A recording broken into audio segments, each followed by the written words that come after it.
ఒకప్పుడు భారతదేశానికి విదేశీ అతిథులు వస్తే నెహ్రూ టైంలోనేమో వాళ్ళకి మన దేశపు గొప్ప కల్చర్ చూపెట్టమంటే పాములు పట్టే వాళ్ళని చూపెట్టాడట. వాళ్ళు పెద్ద వెటకారంగా నవ్వుకున్నారు, ఇది భారత్ స్థాయి అని. ఆ తర్వాత కాలంలో ఇందిరాగాంధీ ఉన్నప్పుడు, రాజీవ్ గాంధీ ఉన్నప్పుడు వస్తే తాజ్మహల్ చూపెట్టేవాళ్ళు. వీళ్ళకి చరిత్రే లేదు కావచ్చు, ప్రపంచంలో అప్పుడు ఎవడో వచ్చి ఈ దేశాన్ని ఆక్రమించుకుని ఎక్కడో వాళ్ళని చంపేసి తనకి ఉంచుకున్న దానికోసం కట్టించినటువంటి దానికోసం అని చెప్పేసి ఇట్లాంటి ఇది కట్టినటువంటి దాన్ని చూపెడుతున్నారు. వీళ్ళ చరిత్ర లేదు కావచ్చు, వీళ్ళ దేశాన్ని ఆక్రమించుకున్న వాళ్ళకి చరిత్ర ఉంది కావచ్చు అని చెప్పేసి అనుకున్నారట విదేశీయులు. అదే ఇవాళ మన చరిత్ర, హిందూ సంస్కృతికి సంబంధించినటువంటి కీలకమైనటువంటివి ఇప్పుడు ప్రజలు వస్తున్నారు, చూస్తున్నారు. అయోధ్యకి సంబంధించి 11 కోట్ల మంది టూరిస్టులు లాస్ట్ 6 నెలల్లో దర్శనం చేసుకున్నారు. 11 కోట్ల మంది.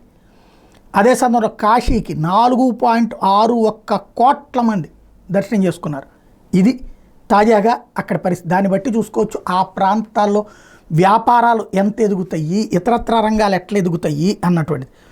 మనం ఏదైనా సరే పాజిటివ్గా ఆలోచిస్తే పాజిటివ్, నెగిటివ్గా ఆలోచిస్తే నెగిటివ్.